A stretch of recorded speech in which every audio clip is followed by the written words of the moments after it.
And today I'm going to share my most memorable movie. And I'm going to share my take on a Sundance documentary, Second Chance. Let's get to it. My cool sheet is hearkening back to our previous episode where we were talking about movies. Brian was talking about a movie and was talking about how memorable it was. And I immediately went, oh, I know what that movie is for me. And it is Sophie's Choice. This was released in 1982. I saw this movie when I was a young teen, and it has been burned into my memories ever since. This is one of the few movies I have only seen once, and yet I remember almost every part of it. I can't say that that's true for any other movie. The other ones I know really well, I saw them over and over, but not this one.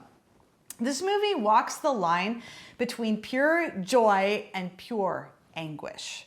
It is a beautiful story of friendship, lovers, family, lies, hope, destruction, whimsy. It hits on almost every emotion. The three main characters that are in most of the movie are Meryl Streep, who plays Sophie, Kevin Kline, who's Nathan, and the lesser-known Peter MacNicol, who plays Stingo. Acting is absolutely superb. I'm not sure there's an emotion that you don't see expressed by one or all the three characters, and it's all done so naturally. The general storyline, if you haven't seen it, is that there are three friends, two of which, Sophie and Nathan, are lovers, but the three of them are inseparable during this time of the movie where Sophie and Nathan are constantly in this tumultuous relationship where you eventually learn more about that. Stingo has his own storyline, his dreams of becoming a novelist, and how he fits as a third wheel in this trio.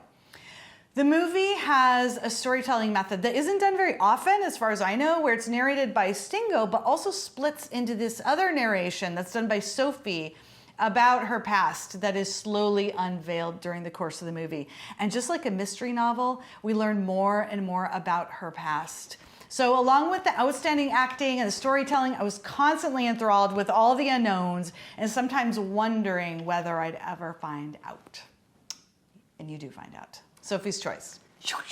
Yeah, this one, I have also only seen it once, but I will never forget it. And you know, it's one of the most acclaimed movies of all time. It's Sophie's Choice has become like a, I don't know what you call it, but if you have a difficult decision, you're like, oh, this is my Sophie's Choice. And you know, it's become this bigger than life thing that people talk about, and well deserved. I mean, I think it's probably the movie that put Meryl Streep like on the super stratosphere. Yeah, she won Best Actress for that. And it's interesting because we had one of our friends of the show had a kind of an unpopular opinion that he thought Meryl Streep was a little bit overrated, although he was like, except for Sophie's Choice, like everyone, like even he who was kind of like playing devil's advocate on this idea was like, well, but that's like the gold standard, that one, of course.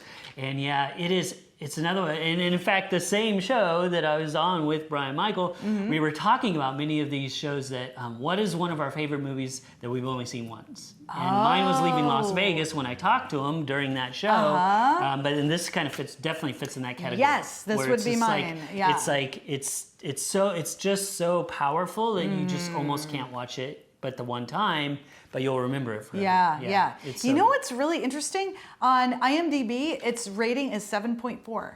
Yeah, I don't quite understand that. Yeah. Maybe it's one of the things where now it became so popular that people want to hate on it. I don't know, because it's... No idea. Because if you talk to anybody else, it's like, oh yeah, it's one of the most powerful movies of all time. Yes. So, yeah, thank you for sharing that. You're reminding welcome. me about that.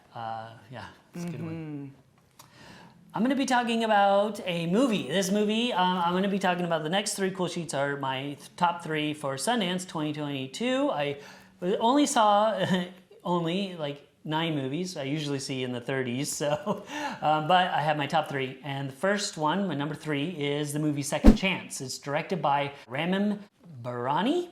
And at first, I wasn't sure if I would like this movie too much, but it really proved to be one of my favorite kind of documentaries, and that is the real life is stranger than fiction. I love that. It's a documentary chronicling the life of Richard Davis, the man who invented the concealable bulletproof vest. And he first demonstrated this effectiveness of this invention by shooting himself at point-blank range in the chest. And he would go on to do this over 196 times over the course of his career. He was a wild businessman. As you can tell, he had these very graphic infomercials of people getting shot, half-naked women, this weird movie-style training videos that he sold to the police and military. He actually wanted to be a filmmaker, so he did this weird, it was like half advertising, half narrative. But he ended up building this empire because of his quirkiness and his just drive. But he wasn't the only game in town, but he was definitely consistently pushed the limits of technology and his own morality to stay on top. Then he thought he found this golden ticket material. It was lighter, more flexible, and even stronger than Kevlar. And he thought he could definitely get his foothold back on top and stay on top forever. He thought it was the best thing he ever could. He acted fast so he could dominate the market again. The problem is, it didn't always work. People started getting killed. His reputation, his business was crushed.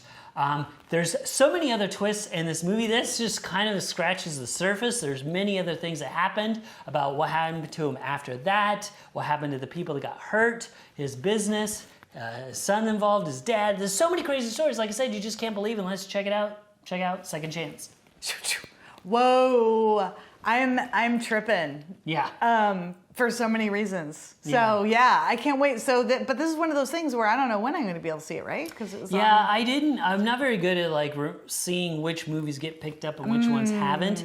I got to imagine that this one will. It could already. There's premieres that just premiere at Sundance, but they're definitely coming to theaters. Yeah. Most everything you will see, but sometimes it's 1 or 2 years away. Yeah. So definitely write this one down, Second Chance, and then when it comes out. And maybe I'll try to remind us on the show. But yeah, because it's worth seeing. And like I said, when I read the synopsis, I was like, I don't know. I don't know if this is going to be my bag. But I'm so glad I saw it. Awesome. I love those movies that surprise you. Yeah, for sure. So, well, thank you. You're welcome. So all of our show notes, as a reminder, are at 10bestest.com/exactly. Thank you for joining us, friend. I'm Karen McFarland Holman. And I'm Brian Hart. Let us know in the comments, what's your most memorable movie? And let us know what's your favorite documentary. If you're enjoying this show, please give us a like and share it with a friend. Stay tuned tomorrow for another great show. And don't forget to stay curious.